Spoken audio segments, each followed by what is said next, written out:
Olá a todas, olá a todas bem-vindas ao debate da Competitiva Baiana, né? Estamos aqui hoje para falar sobre 4 filmes, 4 curtas-metragens, dirigidos por essas mulheres que estão aqui conosco hoje. A Beira do Planeta, Amanhã Soprou a Gente, de Bruna Barros e Bruna Castro, Mórola, de Camila Florentino, B Não É de Biscoito, de Hilda Lopes Pontes e Cris Mariani, Um Entre Todas, A Origem do Mundo, de Raiz Rosados. Né? Esse debate hoje, como eu disse, são mulheres com temas bastante densos, importantes, íntimos e ao mesmo tempo universais. Né? Então, acho que é bastante importante a gente ressaltar isso. E é interessante ter, né, nesse momento que nós estamos hoje vivendo, né, ainda dessa pandemia, que é delicado, né, com várias questões que a gente que vem enfrentando, até pessoais, do mundo e do particular. Então, acho que é interessante a gente ver esse debate que hoje tem isso, né? O particular e o universal sendo discutidos de uma forma muito intensa, muito verdadeira. E acho que isso que é importante. A gente espera que vocês estejam todos bem, né? O que é essencial para todos, né, que estão produzindo esse panorama. Acho que o panorama tem essa característica também, né, de agregar diversidades e todas essas questões. É uma grande alegria poder estar mediando esse debate, né, que é tão importante, e também desses filmes que tocam, né, me tocaram bastante todos eles, e provavelmente vão tocar todos que poderem assistir, tiverem essa oportunidade. Dentro de uma seleção, ser selecionado para o Panorama, para a Mostra Competitiva Baiana, acho que é sempre uma alegria, uma coisa importante também, né, diante de mais de 1.000 filmes inscritos. Então, é sempre uma celebração também, a celebração do cinema, da possibilidade de fazer arte nas diversas formas. Né? Então, parabéns a todas, de primeiro lugar. Gostaria só de lembrar, antes de começar, que o Panorama ele tem um apoio financeiro do Estado da Bahia, através da Secretaria de Cultura e da Fundação Cultural via Lei Aldir Blanc, e que é direcionada pela Secretaria Especial de Cultura do Ministério do Turismo do Governo Federal. É uma realização da Coisa de Cinema, e estamos aqui com essa apresentação, como eu já falei, dos curtas. E é isso, eu gostaria só de falar um pouquinho antes que eu vejo que é uma questão do diálogos, né? Como são questões das mulheres, são questões também de visibilidades, de violências que sofrem, não só corpos femininos, como corpos também indígenas, de povos originários, de negros, tem questões étnicas, questões também LGBTs, né? Então, acho que, de alguma maneira, todos aqui estão dialogando, né, de uma forma muito forte. Então, acho que é um debate que eu estou bastante ansiosa para ouvir vocês, mais do que falar, não estou aqui muito para falar. Eu acho que tem diversas linguagens também. E a gente vai começar construindo, né, eu vou trazer uma pergunta para cada, e que são mais provocações, reflexões. Eu acho que é importante a gente ter nessa lógica também hoje, essa coisa do bate-papo mesmo. É um bate-papo informal, apesar de ser gravação, né, a gente fica meio tenso às vezes com essa lógica do Zoom, mas acho que é importante isso, esse acolhimento, né, esse grupo de mulheres falando de questões que doem, essas vozes, né, vozes que muitas vezes são silenciadas e que hoje têm a oportunidade de falar. Então, assim, aproveitem, falem. Eu vou tentar falar o mínimo possível, só tentar mediar dentro da lógica, mas a ideia é mais ou menos essa, certo? Então, assim, vou começar com A Beira do Planeta, Amanhã Soprou a Gente, né, que é dentro da lógica da ordem. E eu acho assim, que acho que essas duas trazem uma mistura, né, bem interessante de linguagens, né? Se a gente for pensar de formas técnicas de documentário, né, do Bill Nixon, tem um pouco de tudo, né, todos esses tons. Mas acho que o tom poético é aquele que mais predomina, né, na projeção como um todo, né? Então acho que eu queria começar essa reflexão, porque de alguma maneira o tom poético ele permeia todos os 4 filmes, conversar com vocês, pensando um pouco nessa reflexão, né, do modo de construção, né, quando vocês começaram a pensar esse filme, que é tão íntimo, né, tão pessoal, mas ao mesmo tempo, como eu disse, fala de uma coisa tão universal, né, que é todas as questões do preconceito, de como se colocar, e da questão mãe e filha. Então, tem várias questões aí que a gente pode discutir, mas eu queria com essa reflexão inicial, né, tipo, a poesia é uma forma mais fácil de expressar esses sentimentos tão íntimos e caros, né, é uma forma de trazer beleza à dor, né, como é que vocês veem essa questão?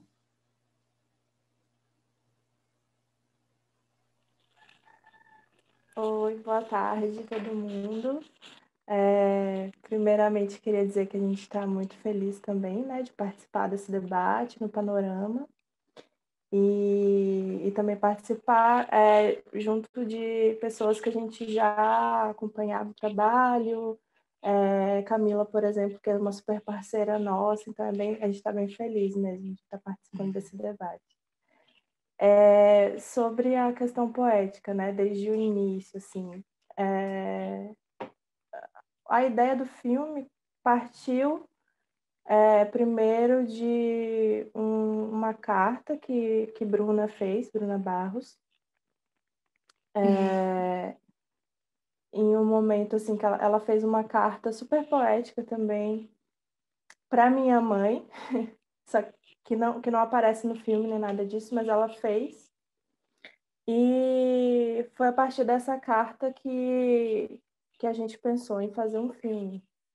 E o nome do filme também vem de um poema dela. Tem um pedaço do filme em que ela fala um poema dela também. Então, desde o início, tem muito essa questão, essa linguagem, né? Que a gente trouxe. E eu acredito, inclusive, que durante o processo de feitura do filme, pensar em falar sobre as coisas de outra forma, que não completamente objetiva e tal, foi algo que a gente foi construindo também com as imagens durante a feitura, assim. A gente já tinha esse arquivo, né, essas imagens que a gente tinha feito em vários contextos, assim, diferentes do filme especificamente. Poucas imagens que a gente colocou foi porque a gente pensou no filme especificamente.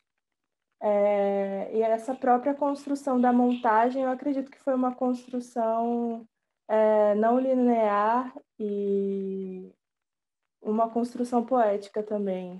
Então, acho que nesse sentido, toda a construção do filme a gente pensou mesmo tentando trazer de uma forma mais carinhosa algumas questões que a gente de início tinha pensado em trazer de uma forma muito mais, não sei se a palavra é pesada, mas muito mais de confronto, eu acho. E aí depois a gente foi pensando que, na verdade, o caminho mesmo para o filme, como a gente estava... o filme, eu acho que foi indo para um caminho dele próprio, assim. Então, eu acho que todas essas questões foram trazendo, assim, durante a feitura mesmo. A gente não pensou desde o início desse jeito, o filme foi se construindo, assim. Acho que não tem mais para dizer sobre isso também. Eu achei muito interessante que você perguntou se é mais fácil, né? Falar de forma poética, falar a partir da poesia. E às vezes eu fico pensando que, na verdade, a poesia ela ocupa um lugar de mensageira daquilo que não é fácil dizer.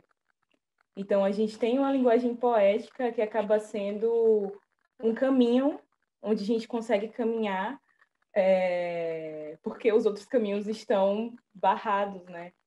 Existem as ambivalências, como está na própria sinopse do filme. Existe muita ambivalência que não tem como a gente expressar de uma forma que não seja poética, porque senão acaba ficando um jogo de briga mesmo, né? Que foi o caminho que a gente escapou de fazer, como a Bruna já falou. Então, eu sinto que é um pouco essa perspectiva e também de tensionar o que seria a objetividade do documentário, né?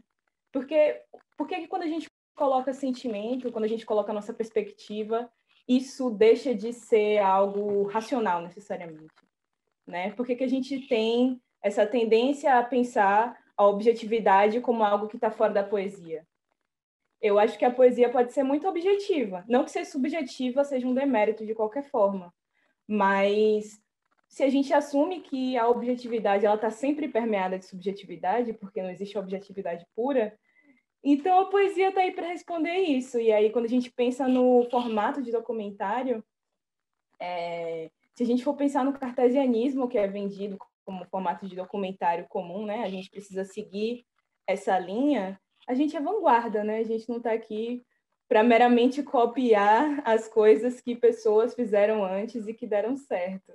Então, eu sinto que é um pouco nessa perspectiva também, de se colocar também de um jeito que não seja através de uma análise minuciosa de objetos, sabe? Porque se a gente está sujeitada ali, se a gente é sujeita do que a gente está documentando, eu sinto que a poesia não é inescapável, mas ela talvez seja o caminho mais orgânico que surge, que foi o que aconteceu com a gente, no fim das contas. Maravilha. É isso mesmo, né? A poesia é isso, né? O eu lírico falando, né? Então você de alguma maneira se expõe dessa maneira. Muito obrigada, meninas. Então vamos lá. Puxando um gancho, Camila, eu acho que o seu né, todos os quatro, como eu já tinha falado, tem essa questão poética também, né? Do próprio documentário, de como vocês ressignificam o documentário, cada uma do seu jeito. Mas eu queria começar com você sobre a questão do tema, né? Porque acho que falar de aborto no Brasil é um dos maiores tabus que existe, né? Você viu o último caso recente da menina do Espírito Santo, parece que todo mundo se arvora a virar juiz da vida dos outros e tem opinião própria e fala e levanta diversas questões.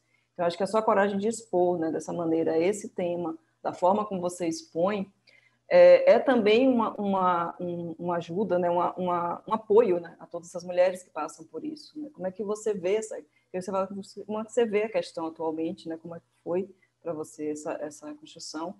E também você está vendo, porque a mim parece que a gente está piorando, né? Em vez de a gente melhorando o tema vai ficando cada vez mais tabu. Né? Então, eu queria que você falasse um pouquinho sobre essa questão.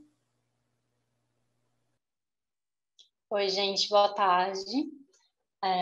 Estou muito feliz também de estar participando da Competitiva Baiana, do Panorama, e muito feliz também de estar participando dessa mesa com mulheres maravilhosas, com temas muito potentes também, em cada filme, em cada obra. Sim, o Módulo ele traz muito de perto assim, essa questão do aborto, né? Que é a partir da minha experiência com isso, assim. E eu acho que... Eu não sei se estamos melhorando ou piorando, né? Vou começar daí, na verdade. Eu acho que essa questão do corpo feminino sempre existiu, assim, né? E sempre foi um tabu. E essas conquistas, elas acontecem dessa forma, assim, né? Da gente expondo essa questão e da gente debatendo e conversando sobre essa questão. E daí eu acho que é muito desse lugar que veio a minha vontade de fazer o módulo, assim. Que eu sou atriz também e performer, né? Eu já tinha experimentado falar desse assunto através da performance, da video performance, mas o módulo ele foi muito mais denso, assim. Acho que pelo fato dessa coisa documental, eu cavei muito mais assim para trazer essa questão. E eu não sei se enfim, não sei se é coragem a palavra certa para falar sobre isso, assim, mas eu vejo muito como uma necessidade de quem pode, né? Porque eu acho que não são todas as mulheres que lidam com isso de uma forma de transformar isso num debate, de transformar isso em alguma obra, né? Mas eu acho que quem pode e quem tem vontade, eu acho que é importante, assim, porque é um tema que eu acho que tem que ser discutido em vários lugares, assim, E ele também traz muito dessa coisa do meu corpo, assim, né? Tanto nas imagens, enfim. Acho que é meio esse lugar, assim, não sei se é muito coragem, mas uma necessidade mais de se falar desse tema e de colocar ele de outras formas, não só de uma forma noticiário, sabe assim? De outras formas, outras perspectivas também disso. Maravilha, obrigada. E acho que é isso, né? Com a coisa da poesia também, né? Que você traz o tempo todo. Tem essa lógica, realmente. Então, agora eu quero falar com o B, não é de biscoito, né? Hilda e Cris. Eu também puxando o início, né? Acho que achei interessante o início do filme, que vocês colocam aquelas pessoas meio que expostas ali naquele paredão, né? E as pessoas falando, eu acho que é bi, eu acho que é hétero, eu acho que é homo, eu acho que é não sei o quê. E olha a roupa dela, como é que foi, coisa. Então, assim, é uma coisa muito dessa busca dos estereótipos, né? Então, eu queria que vocês falassem um pouquinho isso, se vocês acham que a questão da invisibilidade bi, se a principal questão é o estereótipo, né? Quando você fala em bi, você puxa estereótipos que traz essa invisibilidade de alguma maneira.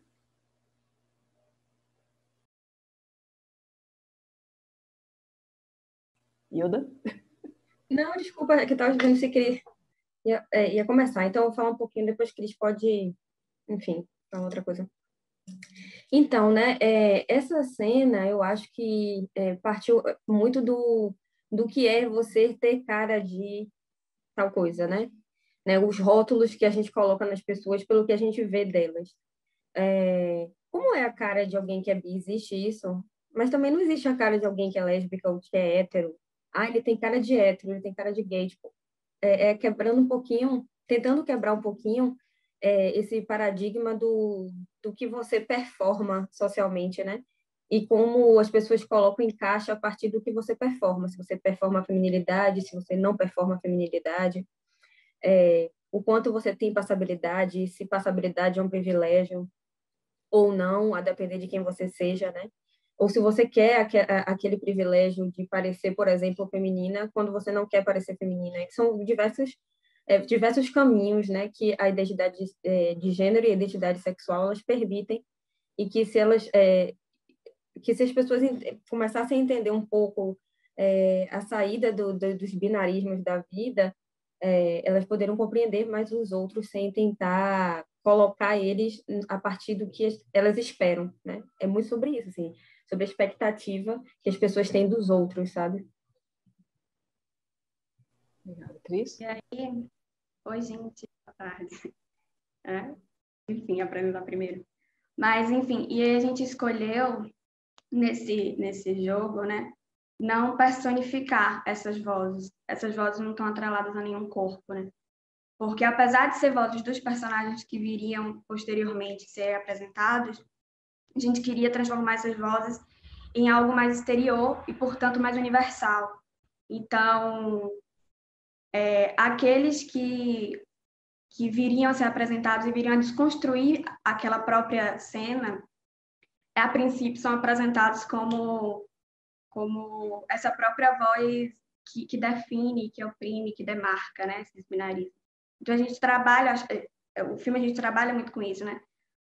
Com essas demarcações, até visualmente representadas, né? Porque a gente coloca visualmente representadas essas demarcações binárias, e esse corpo que está sempre exposto a esse dever de se enquadrar, né? Esse dever, enfim, ilusório, né? De que é necessário se enquadrar em algo. Maravilha. Obrigada, Ana. E, por fim, não menos importante, Raiz Rosado, né? Um Entre Todas, a Origem do Mundo. Eu acho interessante a gente eu quero puxar esse Um Entre Todas, a Origem do Mundo, e a origem do filme, né, do seu filme, como você começa. Eu acho bastante simbólico e potente, né? Aquele ventre pintado com a árvore da vida, né? E pulsando, né? Como se estivesse pulsando e gestando esse mundo com aquele canto, né?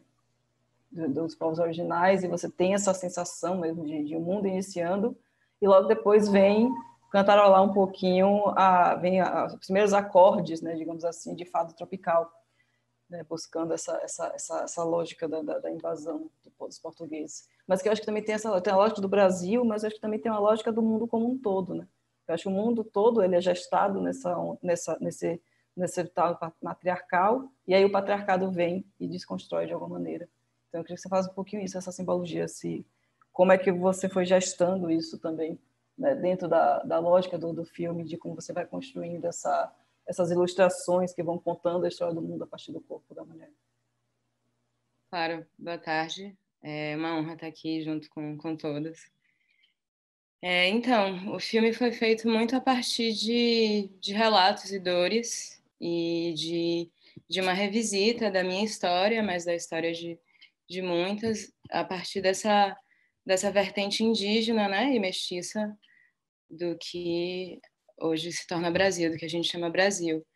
E foi uma performance que eu fiz com a Aline Bruni, onde tem impressa o quadro do Desembarque de Cabral, que, enfim, é o quadro que a partir daí, a gente se concebeu a nossa história, né? E a escolha de se desenhar nas coxas, como o lugar onde a gente está sempre levando nas coxas, né? E a vagina como a própria terra virgem. E para falar no filme da colonização como cultura de estupro, junto com essas memórias, assim. E foi um ritual que o filme acaba passando também, né? É um ritual de performance, que depois a gente vai para uma pagelança, a gente faz suar essa má ancestralidade, que é a ancestralidade branca que está dentro de nós, de abrir as feridas, né? E fazer isso passar, assim, tá? E é muito nesse intuito, assim, de buscar essa minha voz que vem de outras vozes, assim, e de muitas outras mulheres também, para falar desse lugar de origem, né? E acho que estamos por aí. Tudo bem, obrigada. É isso. Então, vamos nessa lógica. Bruna, eu vou te fazer que é Bruna, Bruna Barros, Bruna Caixa. Eu queria falar um pouquinho também, e acho que o filme de vocês, eu não sei, em algum nível, assim, ele pode dizer que ele dialoga com o cinema de amor, né, de Henrique Filho e Edson Bastos. Eu, inclusive, no início, né, que começa com a eleição de 2018 como um ponto de partida. Lógico que não é a mesma história, não tem nada a ver. Isso me lembrou em algum nível. É isso que eu queria contar. Eu queria só que vocês falassem um pouquinho se vocês acham que existe uma conversa, né, entre reflexão do filme, e puxando um pouco para essa reflexão também desse ponto de contatos e dessa diferença de impacto, né, de um casal de homens e um casal de mulheres diretoras se expondo na tela. Como é que vocês veem essa lógica?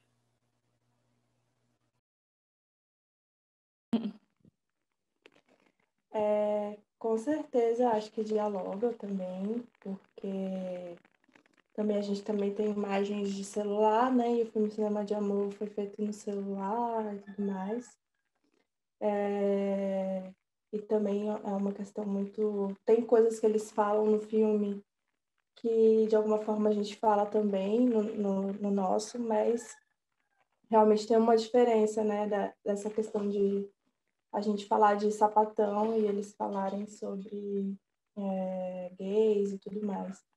Seria um casal de pessoas gays e a gente um casal de sapatonas. Que, inclusive, a gente nem se diz mulheres lésbicas, assim, somos sapatonas, porque a gente também questiona esse lugar de mulher e tal que nos foi colocado, né? Então, partindo desse lugar mesmo de visibilidade dentro da sigla LGBT, que tanto também a Cris e o Hilda falam no filme delas, né? O G é bem mais visível, assim, então também tem essa diferença, né?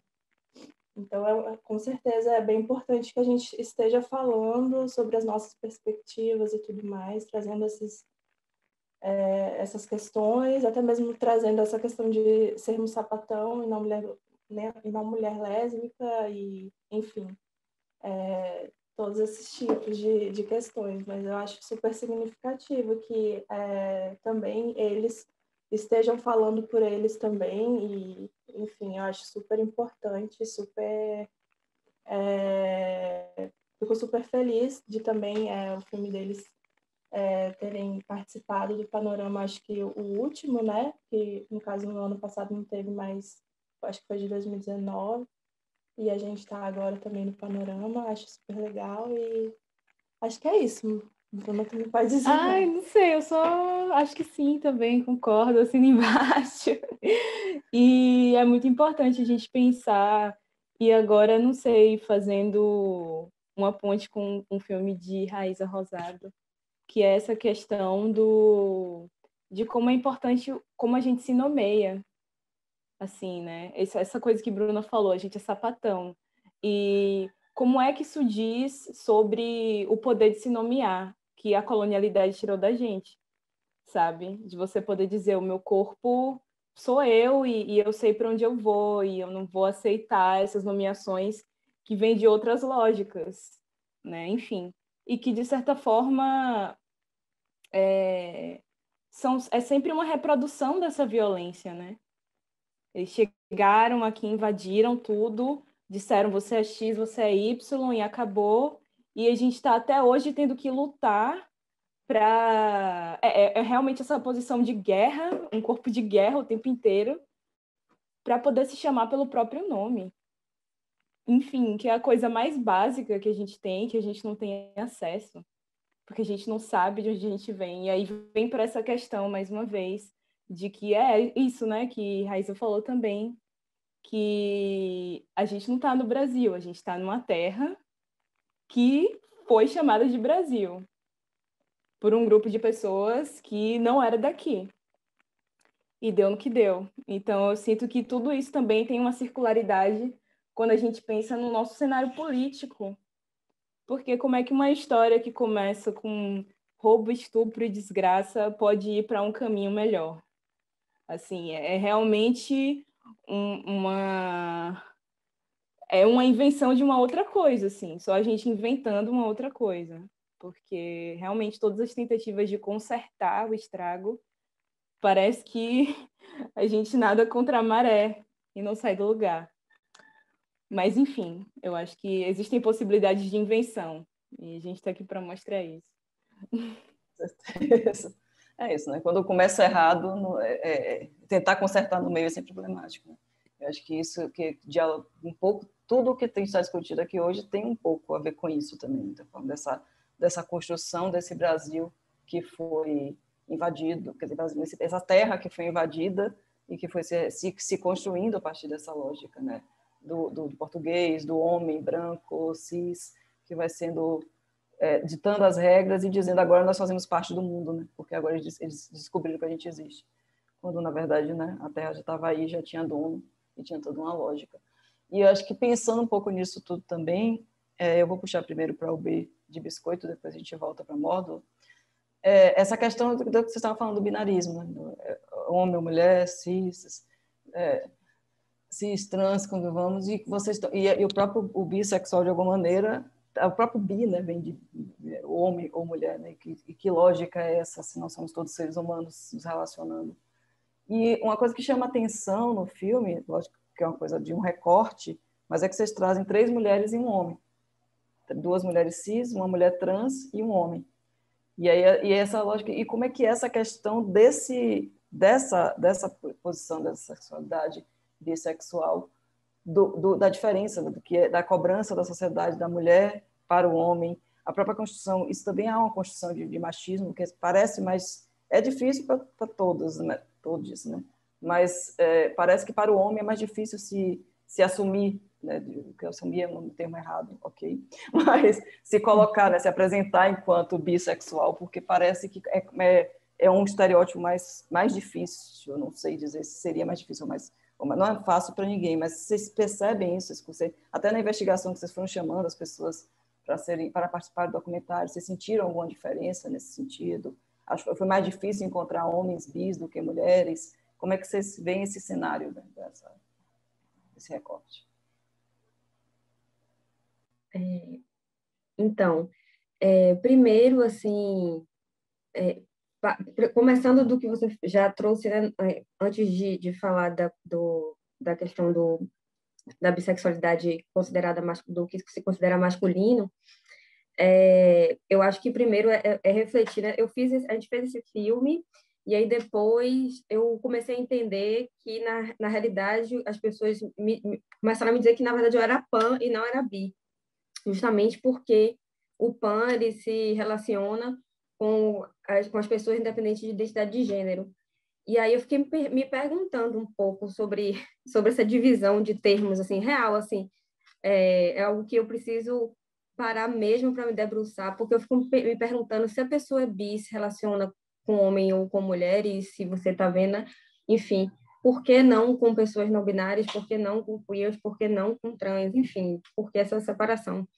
Mas por isso que hoje em dia, quando perguntam, eu boto bi barra pan, ou o que você considerar, ou eu gosto de pessoas, como diria a Tanit no filme.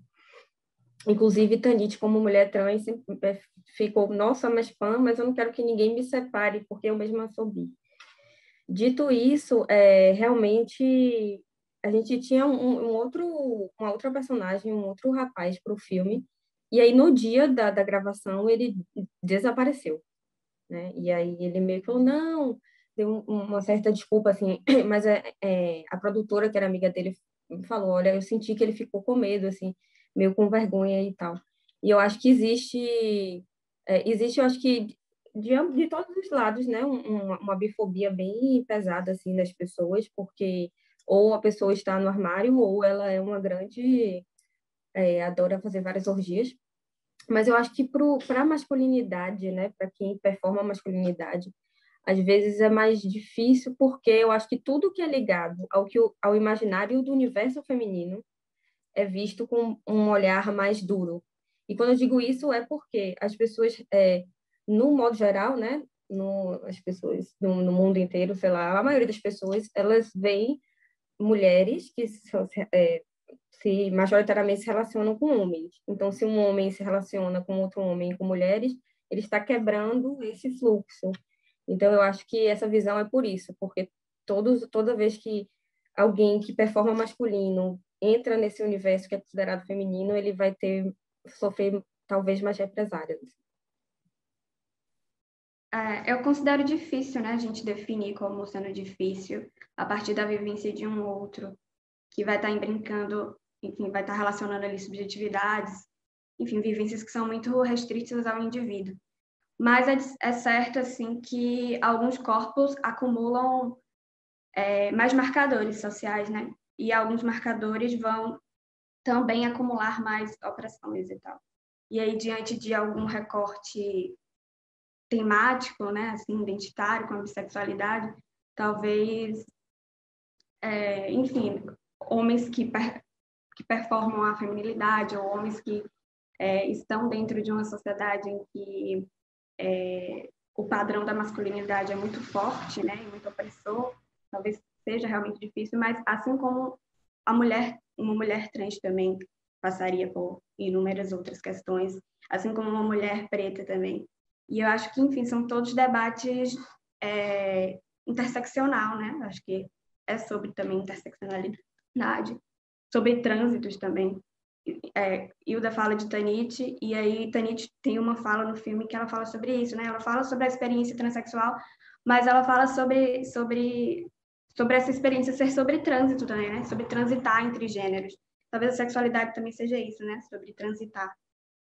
E, enfim, é complexo, mas eu acho que é importante a gente suscitar algumas questões que estão para além do que costumeiramente a gente coloca em pauta, né, em debate. Com certeza. Inclusive, ela própria fala isso, né? Que quando ela ainda estava, não tinha se entendido ainda como mulher trans, ela não conseguia se dizer bi, né? Ela só conseguiu perceber que ela gostava de ambos quando ela fez a transição. Ela se sentiu confortável para poder ir para os dois lados. Então, parece que é essa lógica, né? É essa que tem a sensação de que o corpo masculino é exigido se é homem, entre aspas, né? Vou botar as aspas aqui de tudo, só pode gostar de mulher, né? Se você gosta também de homem, você não é homem, né? Assim. Parece que tem uma cobrança da sociedade mesmo, acho, e isso pode acabar influenciando. Deixa eu só falar uma coisa, que eu não falei boa tarde para todos, porque, enfim, né, na hora da ansiedade de falar, mas eu estou super feliz de estar nesse debate aqui com pessoas tão incríveis e com filmes que mexeram todos muito comigo, assim, eu acho que é muito feliz para mim ver outros olhares, sabe? do que eu estou, assim, abrindo assim, vários filmes legais, vários festivais, mas ter esse espaço para a gente estar aqui hoje, segunda de tarde, conversando sobre isso, assim, é porque esses filmes existem. E é isso. Com certeza. Então, dar essas vozes, né, para as pessoas que estão invisibilizadas. E eu acho que essa questão do corpo, né, tipo, assim, parece que a sociedade já tem essa sociedade, por ser machista, patriarcal, ela tem essa coisa de dizer, o corpo feminino eu possuo, né, de alguma maneira. E aí acho que isso dialoga um pouco com a questão do aborto, né, que Camila traz.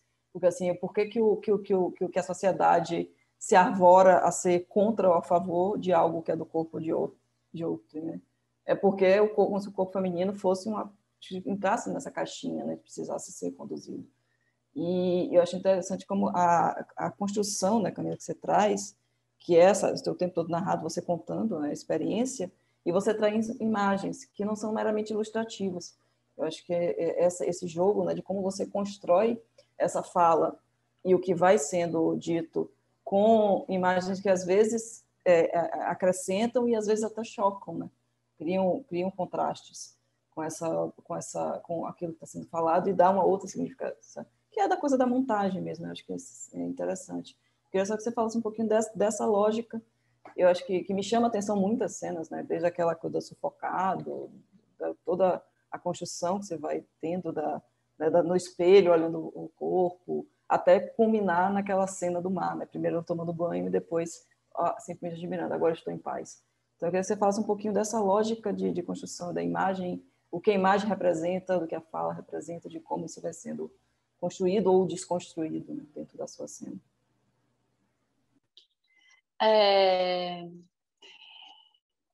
Quando eu comecei, eu tinha algumas imagens de arquivo pessoal, né? Que eram imagens que eu achei assim no meu HD, do parto, quando minha irmã teve minha sobrinha mais velha, imagens da minha avó e da minha mãe cozinhando juntas.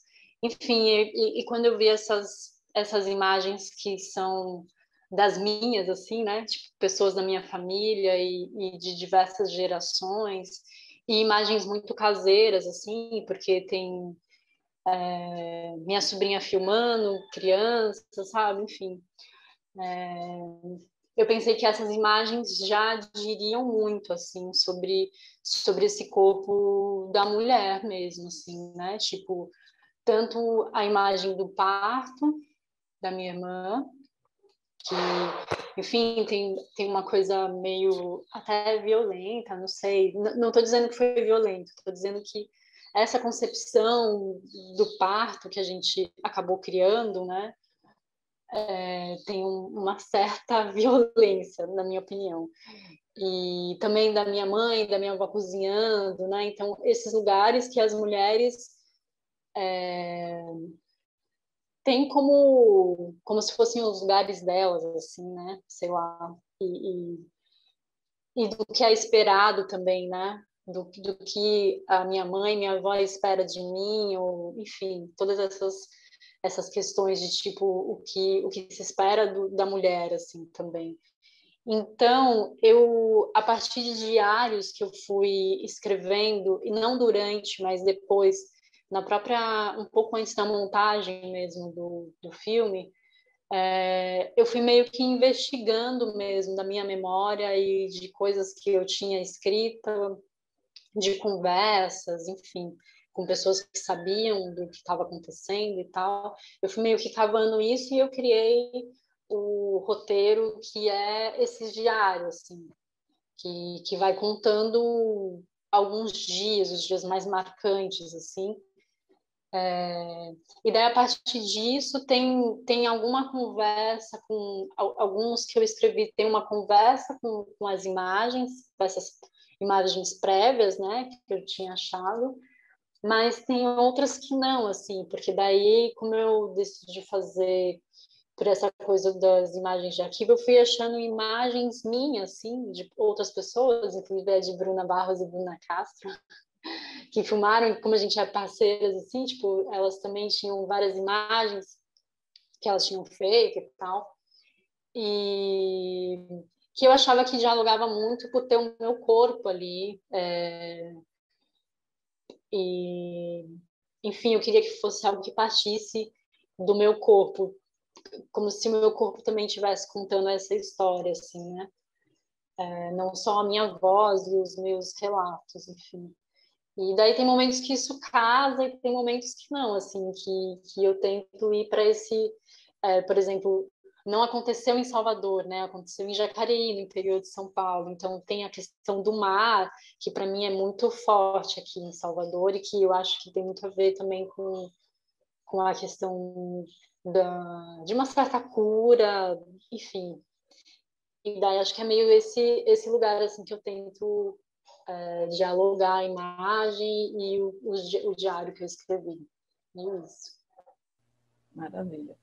É isso mesmo. E aí, continuando nessa coisa do corpo, né, do feminino, Raiz, você já falou um bocado, né, sobre essa simbologia, né, dessa construção a partir desse corpo feminino, mas realmente acho muito potente a solução que você encontra, que parece didática, né, daquela coisa de vamos desenhar, mas ao mesmo tempo você ressignifica nessa construção desse corpo feminino, como você vai falando, você vai até do local onde ele vai sendo gestado, né, de alguma maneira, e sendo ressignificado.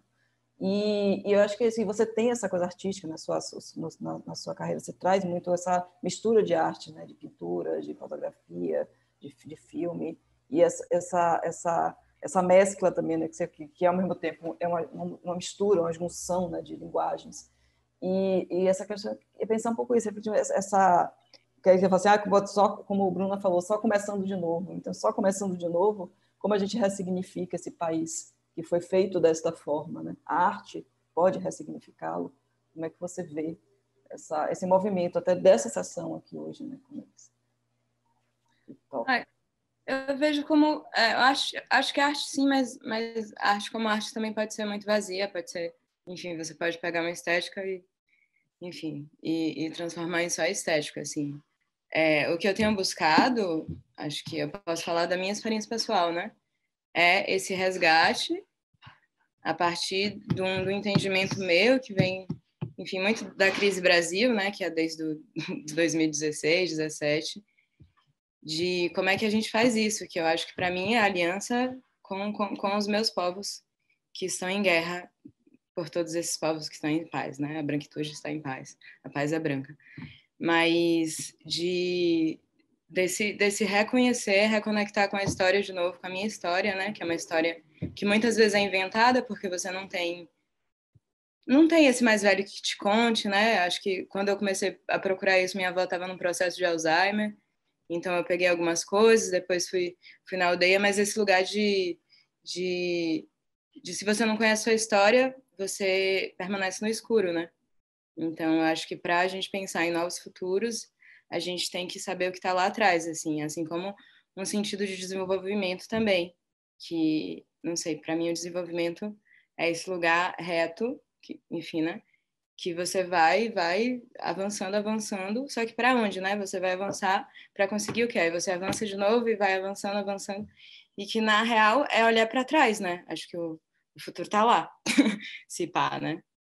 Se a gente for pensar de fato, assim, e não sei, eu tenho a arte como esse processo de ritualização das coisas e o poder de, não sei, de explodir o imaginário, que é uma coisa que a gente tem faltado muito, né? Acho que a gente tem, enfim, a televisão, a política, as notícias fazem a gente se endurecer, deprimir muito, assim, né?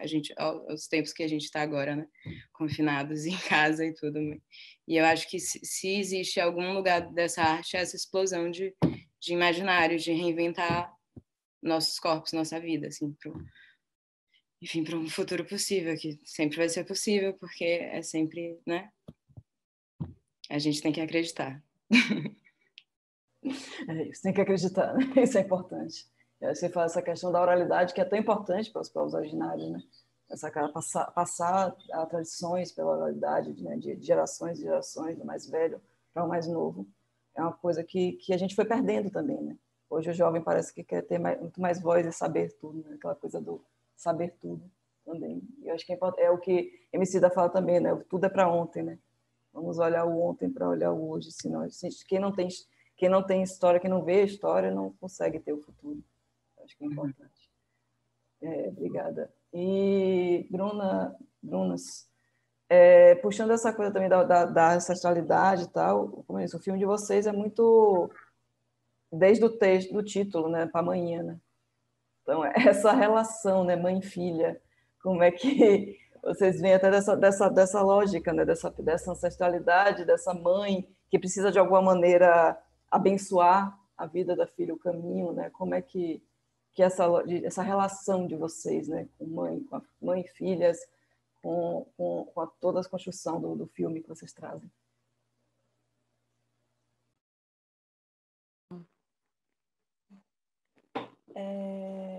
Essa relação de mãe e filha é uma relação muito complexa, né? Assim, eu acho que, basicamente, terapia é basicamente falar sobre mãe.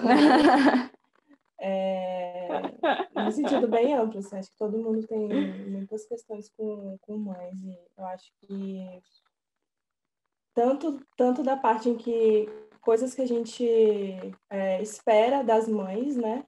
Coisas que foram postas a elas e a gente também espera que elas cumprem alguns papéis, quanto também de coisas que elas também esperam da gente, assim. Eu acho muito complicada essas relações de uma forma geral, assim.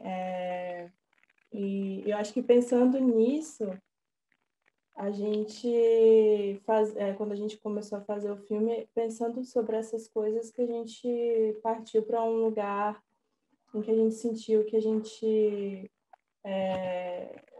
poderia, de alguma forma, mostrar no filme que a gente também entende todas essas singularidades e, enfim, tudo isso que perpassa, né? Todas essas nuances, assim.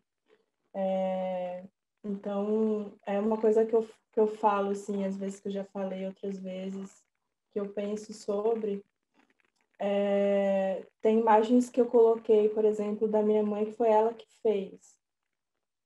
Que são imagens que me emocionam muito e que também eu penso sobre se minha mãe fizesse um filme em que ela falasse da relação que ela tem comigo, assim, né? O que ela falaria? Porque o que eu percebo é que ela pode trazer várias questões para mim, várias críticas, etc., mas para as outras pessoas, ela me defende com unhas e dentes, assim. Fala qualquer coisa de mim, ela vira um bicho. Então, pensando nisso, o que eu quero mostrar para as outras pessoas também, né, sobre essa relação? Que, enfim, que tem várias questões diversas, mas eu acho que no final das contas, esse filme a gente quer mostrar realmente esse amor no final de tudo, assim. De uma forma nem tão romantizada especificamente, mas mostrando também que a gente espera muito delas, que elas entendem coisas nossa sapatonice, enfim, mas a gente também precisa olhar para elas também entendendo toda a caminhada e tudo que fez com que elas chegassem até aqui, né? Enfim, é isso. E são relações também que estão o tempo inteiro mudando e tanto o filme que mudou a forma como ele seria até o final, as nossas relações também estão mudando o tempo todo. O fato de eu ter vindo para cá já fez a relação mudar completamente também. Então, acho que é isso. De alguma forma, a gente quis colocar isso no filme, sabe? De que realmente essas relações, elas não são uma coisa ou outra, elas são várias coisas, né? É isso. E que mães são pessoas, né? Que às vezes a gente esquece que mães são pessoas, a gente acha que elas são só mães, que elas estão ali, elas vão dar conta de todas as nossas carências afetivas e nossas carências por aprovação e nossas crises, e elas estão lá tendo que lidar com as crises delas, com as carências delas, que elas vão ter porque elas são pessoas, e a gente fica nessa, né, de ai, meu Deus, mas a minha mãe, ela tem que me entender, enfim. E no fim, eu acho que, mais uma vez, eu vou falar do filme de raiz, porque eu fiquei obcecada pelo filme de raiz. Obcecada não, fiquei apaixonada. Vamos colocar palavras palavras interessantes aqui. Eu fiquei apaixonada pelo filme de raiz, porque fala de origem, né? Se a gente for pensar também no Mórula, que é a plantinha, a amora bebê, e essa escolha também de você ser ou não a origem de outra pessoa, de você ser ou não mãe, né? Que é um BO muito grande, você ocupar esse lugar na vida de um ser humano. É muito grande. E a gente tem que tratar como tal, né? A gente tem que humanizar também as pessoas que já fizeram isso. Humanizar as nossas mães. Pensar, ok, é minha mãe, mas ela é uma pessoa. E ela tá crisada também, como eu também tô. Enfim, eu acho que é um pouco desse lado, né? Pensar a ancestralidade para cuidar da ancestralidade. E não apenas para beber da ancestralidade, como se não tivesse fim essa fonte, né? A gente precisa cuidar para que a gente possa honrar, né? Que a gente também é ancestral, no fim das contas. Enfim, acho que é isso. Maravilha, Bruno, é isso mesmo. Né?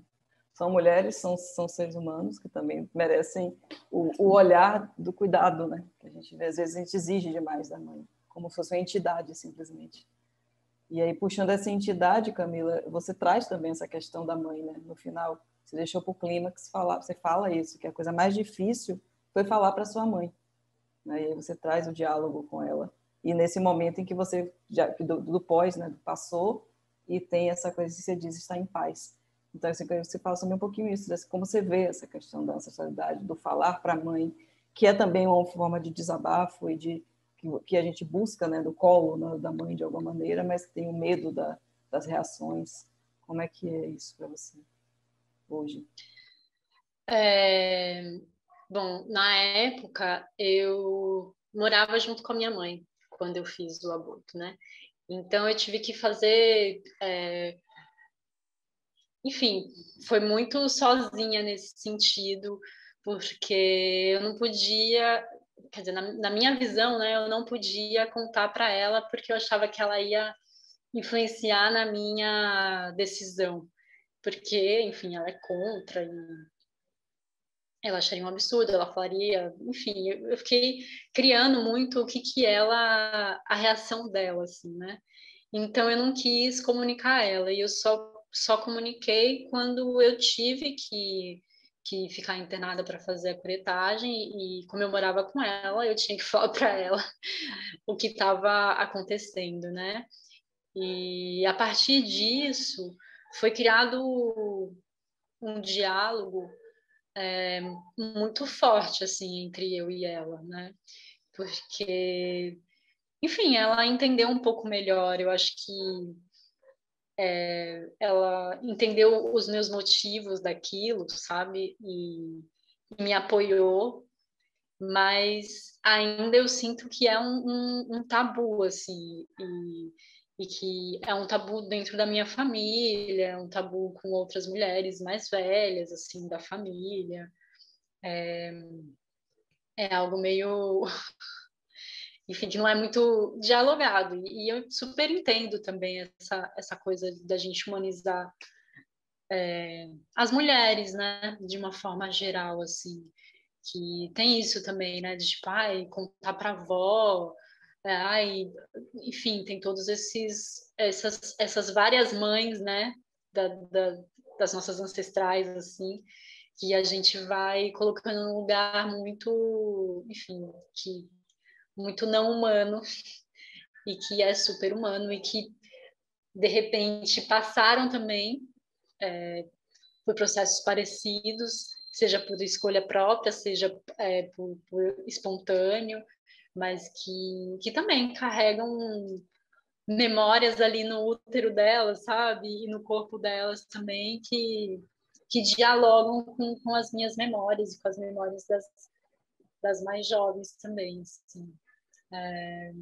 Mas acho que foi muito importante eu ter criado esse espaço com a minha mãe, de contar e enfim, de colocar isso, meio isso. Maravilha. Que bom. Cris, tem essa questão do contar também, né, para a mãe do bissexual, mas eu queria falar com você, na verdade, uma outra lógica. A partir disso, né, você tem o estereótipo, tem o que é ser bi, como contar, como é que vocês foram construindo? Porque, assim, vocês deixam as 4 meio que conversando. Então, houve uma orientação prévia, vocês botaram eles lá para eles falarem, tinham os temas maiores, assim, que vocês queriam que eles fossem comentando? Como é que foi esse jogo, né, da construção das documentaristas com os documentados, né? Como essa... Sim. Eu acho que ele conjuga 2 abordagens que talvez não são distintas, né? Que é uma abordagem ética do recuo e observacional, mas também uma abordagem reflexiva, né? Participativa, em algum modo. E eu acho que ele parte disso, né? Da conjunção dessas 2 abordagens do documentário. Mas é isso, a gente tinha 4 pessoas que não se conheciam e que tinham que conversar, né? Que a gente previa que conversasse durante uma tarde. Então, de que forma a gente conseguiria despontar esse diálogo? E aí a gente foi criando alguns estímulos. A primeira cena foi um estímulo, né? Porque ali foi a primeira interação deles, foi estar em frente à câmera e ser taxado por vozes não personificadas, né? Sobre o que eles aparentavam ser. E aí teve o estímulo da cena dos espelhos também, né? Que também foi uma cena roteirizada, portanto dirigida, e eles estavam performando um outro de si ali, né? Porque eles estavam, de certa forma, atuando. E aí esses pequenos estímulos que também foram, de certa forma, uma inserção de algum ato performativo e de algum controle de cena, né? De alguma direção. E aí a gente foi construindo essa narrativa nesse jogo, né? Do registro de fato, que dar atenção àquele filme de conversa, né? Aquela conversa, e dar devida atenção àquela conversa, mas também a inserção de alguns relances de ficção e de narratividade, né? Porque a gente também quer entender como se dá o dispositivo no documentário, quer entender como a gente pode inserir pequenas ficções, né, num documentário e trabalhar de outra forma a própria forma do filme, né? E aí pensando tanto num âmbito estético, né? Porque a gente pensa luz, pensa na cenografia, mas no âmbito da narrativa também, né? E aí construir eu não sei se uma linearidade, mas uma narratividade mesmo, para contar uma história, porque aquilo ali é uma história, né? Maravilha. Muito bom. E pensando nessa questão de lógica, né, de estímulos, de buscas, de voz, raiz, você fala muito do seu local, né, como você mesmo diz. Você é um artista, tem essa performance, tem as suas misturas, mas você fala também dessa questão do seu povo, né, do povos originários, dessa voz, dessa busca. E que é uma coisa que a gente tem visto recente, né? Os povos originários, eles eram muito documentados, mas hoje eles estão começando a documentar a própria história, né? Então, eu queria que você falasse só um pouquinho de quando essa construção e como é que são as suas referências, né, para você chegar nesse lugar de artista hoje. O que é que você traz desses povos, né, que você viu, de que você construiu? Qual foi a importância de ver também outros, né, do seu povo fazendo também, para poder mostrar que é possível a gente fazer e não a gente ser objeto de outros? Uhum. Então, é toda uma vida de ressurgência, porque é muito diferente quando você tem 3 gerações, né, fora da aldeia, e eu não sou nascido dentro da aldeia, enfim. E de todos os caminhos de procura, desde eu estudei na UFBA, então tinha o PET, a partir dali eu consegui ir para algumas aldeias no sertão, que foi muito importante por estar vendo, por já ir com a câmera, já ir gravar algumas coisas, filmar também, porque sempre foi, não sei, minha forma de estar no mundo, a câmera é essa forma, uma das formas, assim. Quanto para a espiritualidade também, para a pagelança. Cachoeira me ensinou muito, eu morei 6 anos lá, então eu tenho uma reverência muito grande, assim, e as lutas todas do povo, né, da Marcha das Mulheres Negras, a Marcha das Mulheres Indígenas, esses lugares que eu procuro estar, das viagens, enfim, fiz uma viagem muito forte, muito bonita para a Amazônia, e estou aqui em Pernambuco agora, também nesse processo de resgate, mas mais com cultura tradicional, sertaneja, né? Negra, indígena e, enfim, acho que cigana, que o povo do sertão é muito cigano, mas para salvaguarda com o pessoal do raizeiro, rezadeiro, herveiro, assim. E acho que é isso. Acho que minha referência são essa busca nessa trajetória de vida. Acho que as pessoas que estão próximas de mim também são muito importantes. Acho que mais do que, enfim, tal artista, tal coisa. E esse lugar de ver que é possível, né? Pessoas, enfim, filmes de produtores indígenas, diretores. Enfim, né? O vídeo Nas Aldeias foi muito importante, mas é muito importante também quando você já tem essas pessoas como diretores, como construção de uma outra forma de estética e de se mostrar, né? E quando a tecnologia também acaba que fica mais fácil, mais tátil, assim, quando, enfim, acho que é isso. Obrigada, Nilza. Já estamos chegando no fim, né, do debate. Eu queria só que vocês tivessem... Bruna Barros interagiu bastante, né, com o filme de Raiz. Se vocês tiverem alguma questão para o filme uma da outra, esse é o momento. Que esse é o momento que a gente abriria para o público. E aí vocês são público de si mesmas, né? Nesse momento de debate. Então, se vocês tiverem alguma questão que vocês queiram comentar ou perguntar, estejam à vontade. Aí fica aquele momento constrangedor. Raiz, você que está na ponta, logo na minha frente, você tem alguma questão? Pode... Então, eu gosto muito enfim, quero parabenizar as meninas, assim, pelo filme delas, enfim, a Bruna, e desse lugar de intimidade, né, do falar e do lugar do amor possível, do amor sapatão possível. É muito bom se ver nas telas, é muito gratificante, assim, esse lugar disso mesmo, de uma construção. E eu tinha assistido o filme de vocês antes, assim, 1 ano antes, 2 anos antes, em outro festival, assim. E sempre esquenta o peito. E acho muito lindo mesmo, assim. E isso. E acho que de todas também, né? Acho que é muito forte a Camila falando enfim, do processo de aborto, que são escolhas muito... Acho que escolher ser mãe, escolher não ser mãe são escolhas, né? E muito corajoso você mostrar isso assim, tão aberto e tão primeira pessoa. Acho que ajuda muito, acho que todas as mulheres, as que passaram e que não passaram por isso também, assim, disso. Vamos abrir a conversa. Obrigada, é isso. É isso. Quem vai mais? Alguém se habilita ou posso fazer uns comentários, gente? À vontade. Ok. Tá. Eu vou comentar, na verdade, sobre o filme de todo mundo, primeiramente, que é pensar que é muito bom ver a gente se inscrevendo nas obras que a gente faz, né?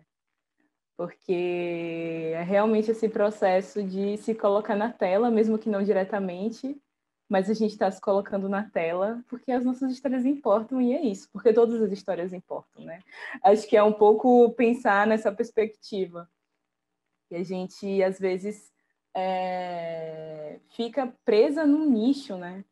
E eu acho que é muito importante a gente pensar na universalidade das nossas histórias também. Destruir essa ideia de que universal significa masculino, ocidental e homem, sabe? Tipo, não significa isso. Se a gente for contar, na verdade, em números absolutos, a gente vai ver mais ainda que não significa isso. Então, fico feliz de estar com outras diretoras de filmes que são também muito universais. A gente está falando de experiências que, enquanto bicho, a gente passa. E eu acho isso muito massa, eu acho muito potente. O filme de Crise de Hilda eu acho muito interessante como mostra essa perspectiva de a gente estar conversando sobre esses lugares que se colocam a gente o tempo inteiro e como é importante a gente conversar entre as pessoas que são as nossas pessoas, né?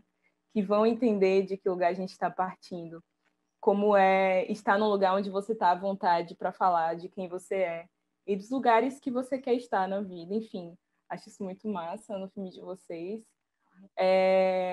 O Mórula, a Camila já me ouviu falar 50 milhões de vezes sobre o Mórula, que é um filme lindo, potente, que eu amo, e que bate lá no fundo. Eu nunca passei pela experiência de estar grávida, muito menos de um aborto, mas eu sinto que se a gente consegue falar sobre essas experiências e também humanizar essas experiências, dar uma cara, dar uma voz, dar uma história, a gente consegue caminhar para um lugar menos caótico nesse sentido.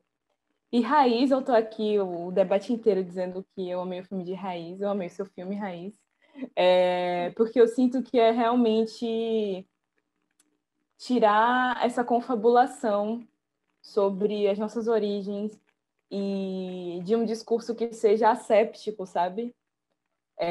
Eu sinto que é esse processo da gente pensar o nosso corpo como discurso, como está colocado em todos os filmes aqui, mas pensar também em como a gente fala, qual é essa linguagem, e realmente a nossa linguagem não é linear. A gente não parte daqui e vai para ali, porque não foi assim que aconteceu, sabe? Não foi assim que aconteceu. Não existe esse progresso linear que aconteceu. Isso é uma ideia cartesiana ocidental que colocaram nas nossas cabeças e não funciona para os nossos pensamentos. Então, eu sinto que é isso, é esse processo de pensar esse documentário que também é uma ficção de si, né?